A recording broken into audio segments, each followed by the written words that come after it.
విడుదలగా చేసి 73% పూర్తి చేసాం అధ్యక్ష. నేను చాలాసార్లు చెప్పాను, నాకు కమిట్మెంట్ ఉంది. ఆ రోజు 7 మండలాలు తెలంగాణకు ఇచ్చిన మండలాలు ఇక్కడ రాకపోతే అది పూర్తి కాదని గట్టిగా ఫైట్ చేస్తే ఆనాడు సేమ్ ఎన్డీఏ గవర్నమెంట్ అధ్యక్ష మోడీ గారి నాయకత్వంలో ఆ 7 మండలాలు ఇచ్చారు. ఇచ్చి ఆ ప్రాజెక్టు ముందు తీసుకుపోగలిగాం. ఆ గౌరవంతోనే ఇప్పుడు కూడా పోలవరం జిల్లాను చేశానంటే అక్కడుండే బాధితులపైన నాకుండే గౌరవం అని చెప్పి కూడా మరొకసారి మీకు విజ్ఞప్తి చేస్తున్నాను దేశం. అలాంటి బ్రహ్మాండమైన ప్రాజెక్ట్ని అన్ని విషయాలు చెప్పారు. నేను ఇంక దానికి జోరుపోను. విధ్వంసం చేసే పరిస్థితికి వచ్చారు. అలాంటి ప్రాజెక్ట్ ఆడుకునే పరిస్థితికి వచ్చారు. ఇప్పుడే అన్నీ కంప్లీట్ చేస్తున్నాం.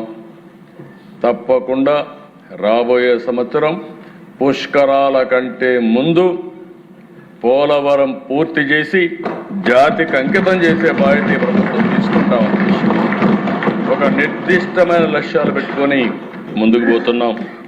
ఇంకొక పక్కన దేశ చింతలపూడి, ఇది కూడా మీరు ఒకసారి చూస్తే ఆ చింతలపూడిని కూడా ఎక్కడికక్కడ మొత్తం వదిలేసి ఎన్జిటికి పోతే కనీసం అప్పీల్ చేయకుండా మాట్లాడకుండా చేస్తే వదిలేశారు. దాన్ని కూడా ఫాలోఅప్ చేశాం. చింతలపూడిని పూర్తి చేస్తాం. అది పూర్తి చేస్తే ఏదైతే అప్లాంట్స్ ఆఫ్ వెస్ట్ గోదావరి కానీ కృష్ణా కానీ ఈ పక్కంతా కూడా మొత్తం బాగుపడే పరిస్థితి వస్తుంది. ఏలూరు జిల్లా నుంచి అది కూడా పూర్తి చేస్తాం అధ్యక్ష. ఇంకొక పక్కన అధ్యక్ష ఈరోజు మీరు చూస్తే ఇప్పటి వరకు రాష్ట్రం అంతా మీరు చూసినప్పుడు ఓసారి ఎవ్రీడే నేను లెక్కలు చూసుకుంటూ ఉంటాను అధ్యక్ష. ఈరోజు మేము అవేర్ ఒకటి పెట్టాం. అందులో మీరు చూస్తే మన రాష్ట్రంలో అన్ని రిజర్వాయర్లు మేజర్ మీడియం మైన్ ఇరిగేషన్ చూస్తే 1312 టీఎంసీ నీళ్లు పెట్టే అవకాశం ఉంది. ఎప్పటికప్పుడు మానిటర్ చేశాం. ఈ రోజున ఎప్పుడూ లేని విధంగా 60.46% రిజర్వాయర్లు నీళ్లున్నాయి. అన్ని రిజర్వాయర్లు కళకళలాడుతున్నాయంటే దానికి కారణం ఈ ప్రభుత్వం యొక్క దూరదృష్టి అని చెప్పి నేను మీకు తెలియజేస్తున్నా. 793.66 టీఎంసీ నీళ్లు ఈరోజు కూడా నిల్వలు ఉండే పరిస్థితి ఉంది. ఆ విధంగా ఎప్పటికప్పుడు మానిటర్ చేసుకుంటున్నాం. అయితే అధ్యక్ష ఈరోజు మనం గుర్తుపెట్టుకోవాల్సిన రాబోయే సంవత్సరం కొన్ని అలార్మింగ్ న్యూస్ కూడా వస్తుంది. వర్షపాతం తగ్గచ్చని. అందుకే నేను మా రామానాయుడు గారు ఇప్పుడే చెప్పారు. నేను చాలా స్పష్టంగా ముందుగానే పంటలేమన్నాం. మే 15వ తారీఖున డేట్ ఇస్తాం. నార్మల్కి నీళ్లు ఇస్తాం. మీరందరూ కూడా ఎమ్మెల్యేలు మీ పరిధిలో ఎక్కడైతే పంటలు వేయాలో ఆ పంటలని ముందేసి రెయినీ సీజన్లోనే వచ్చేట్టుగా మీరు ప్రయత్నం చేయాల్సిన అవసరం ఉంది అధ్యక్ష. ఇంకొక పక్కన అధ్యక్ష ఈ ప్రభుత్వాన్ని మీరు చూస్తే ముందు చూపుతో ఈరోజు చేసింది కాదు. మైక్రో ఇరిగేషన్ నేను గర్వంగా చెప్పగలుగుతున్నా. దేశంలోనే మైక్రో ఇరిగేషన్లో 16 లక్షల హెక్టార్లో ఉండేది నెంబర్ 1 భారతదేశంలో ఆంధ్రప్రదేశ్ అని చెప్పి నేను మీకు తెలియజేస్తాను. హైయెస్ట్ ఎక్స్టెంట్కి వెళ్ళాం. 13 లక్షల హెక్టార్లు హార్టికల్చర్ ఉంది. 3 లక్షల హెక్టార్లు వేరుశెనగ, మొక్కజొన్న ఇలాంటి పంటలు ఉన్నాయి.